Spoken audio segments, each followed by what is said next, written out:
Oi, hoje é 23 de abril, eu sou Isabela Fleischmann e esse é o Ouvindo Podcast da Bloomberg Linha. Aqui eu te conto as principais notícias de negócio e economia do Brasil e do mundo. Bom dia, bom dia, bom dia! Terça-feira começando e Tia Isa por aqui trazendo as informações de tudo que rola no mundo de economia e mercado financeiro. E é mesmo, não é a voz da Ana. A Ana está de férias, mas também dá para eu ser a voz favorita de vocês, sabia? Olha aqui. Olha eu aqui testando ferramentas de inteligência artificial para falar com vocês. Se inscreve no podcast, ativa o sininho, procura também nossos outros produtos, o podcast Sucessores, o videocast Como Falar Faria Limês. Também segue nosso TikTok e nosso Instagram. Do que vamos falar hoje? Do que vamos falar hoje? Hoje vamos falar de como o fortalecimento do dólar afeta os mercados e a economia mundial. Também vamos falar sobre o açúcar, que subiu depois de sinais de que a seca no Brasil pode afetar a oferta, e a CIA, que aposta em 330 mini CIAs. Vamos lá? Os mercados financeiros do mundo encontraram uma força que eles não previram para 2024. O dólar se fortaleceu e parece que vai continuar assim. O ano começou com a previsão de que a moeda americana perderia força. Os investidores foram forçados a reavaliar essa posição devido a uma economia dos Estados Unidos em alta e uma inflação persistente que exige que o Federal Reserve, o Banco Central dos Estados Unidos, adie os cortes nas taxas de juros. Com o Fundo Monetário Internacional prevendo que o Produto Interno Bruto nos Estados Unidos vai crescer ao dobro do ritmo dos países do G7, as discussões sobre excepcionalismo americano estão em alta, impulsionando as ações e os rendimentos de títulos, o que aumenta o apelo do dólar. E em uma época de crescente tensão geopolítica, a moeda ainda se mantém como um refúgio. O índice do dólar da Bloomberg subiu mais de 4% esse ano, refletindo avanços contra todas as principais moedas de mercados desenvolvidos e emergentes.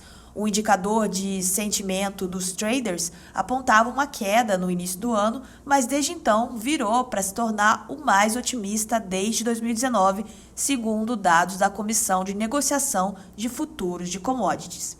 Entre aqueles que recalibraram as estratégias para o dólar está a segunda maior gestora de fundos do mundo, a Vanguard Group, que agora aposta em uma força sustentada da moeda. E a UBS Asset Management diz que o dólar provavelmente tem mais espaço para subir, apesar de estar 20% mais caro do que geralmente é avaliado. Enquanto isso, o Wells Fargo Investment Institute recuou nas previsões de fraqueza até o final do ano e acredita que a moeda vai continuar a ter uma ascensão até 2025. E os futuros de açúcar subiram em Nova York em meio a sinais de oferta mais apertada, depois de uma semana em que eles caíram para o nível mais baixo em um ano. Por que isso? Por conta do clima mais seco no Brasil, nos próximos 6 a 10 dias, que deve causar estresse nas lavouras, segundo uma previsão da Maxar Technologies. E a Conab cortou sua estimativa de produção na semana passada. Além disso, a produção de cana-de-açúcar da Tailândia, na última safra, caiu mais de 12% em relação ao ano anterior, em meio a uma seca e custos mais elevados, segundo o governo. O açúcar caiu 3,1% na semana passada, em parte devido ao enfraquecimento do real brasileiro, o que incentiva mais exportações, e ao otimismo em relação à produção indiana, com previsões de chuvas de monções fortes.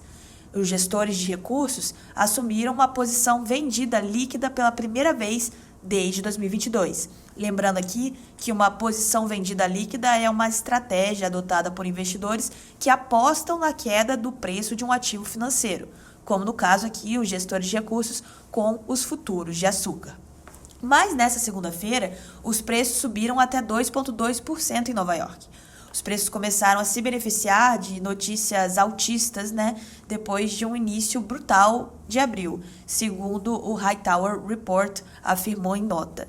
Mesmo assim, a trajetória do real vai continuar sendo observada de perto pelos operadores de mercado de açúcar e uma nova tendência de depreciação do real poderia desencadear um movimento semelhante ao açúcar.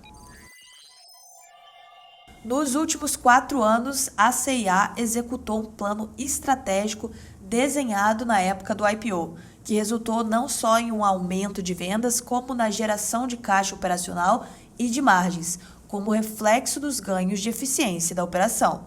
Os investimentos realizados ainda devem se refletir de forma relevante nos resultados de 2024, mas a rede varejista acaba de concluir um novo plano para os próximos 3 anos, segundo contou o CEO da C&A, o Paulo Corrêa, em entrevista para o meu chefe, para o Marcelo Sacati, entrevista para a Bloomberg Linha.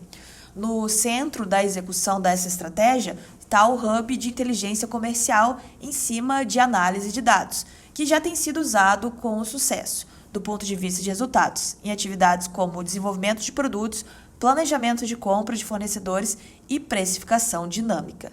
Segundo o CEO da C&A, essa frase foi boa, né? Segundo o CEO da C&A, o objetivo agora é aplicar a mesma filosofia para a dinâmica das lojas, de modo a permitir, no limite, que a companhia tenha 330 mini C&As, correspondente aí ao número de unidades no país, a partir de uma análise muito mais granular que permita a personalização de cada uma dessas C&As.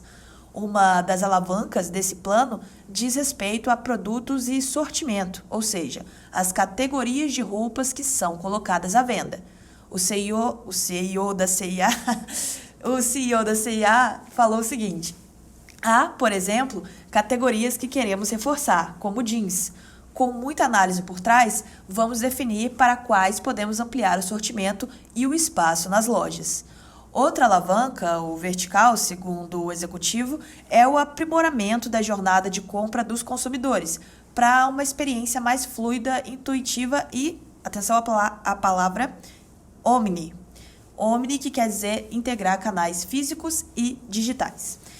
E tem também uma vertical de dispersão, que se refere à diferença do desempenho de vendas entre as 330 lojas da rede varejista, seja na comparação da mesma cidade ou não. Chegamos ao final. Hoje foi um podcast expresso. Como você fala expresso? Um podcast expresso. E hoje, o que temos de comentários? Temos aqui o Geraldo falando: temos um podcast muito sério, sem motos acelerando e carros da pamonha passando na sua rua, não é? Eu hoje tô gravando aqui do escritório, então sou uma pessoa solitária hoje aqui no escritório. Então não tem muito barulho, a não ser o eco da minha voz. Espero que não esteja dando muito eco para vocês. A Liliane falou que a Ana... Saudades da Ana. A Ana tem a voz... Ela falou que ela tinha a voz da Ana como uma figura materna. Pois é, Liliane. Que a Ana é a mãe e eu sou a tia, né? O Felipe falou: meta de vida, ter 10% da animação da tia no início do podcast, numa segunda-feira. É porque é isso aí, né? A gente tem que... Animação. Energy. Boa terça-feira pra vocês, meus queridos. Até amanhã e mandem perguntas. Não fiquem tímidos. Manda bala aqui nos comentários. Até mais. Tchau, tchau.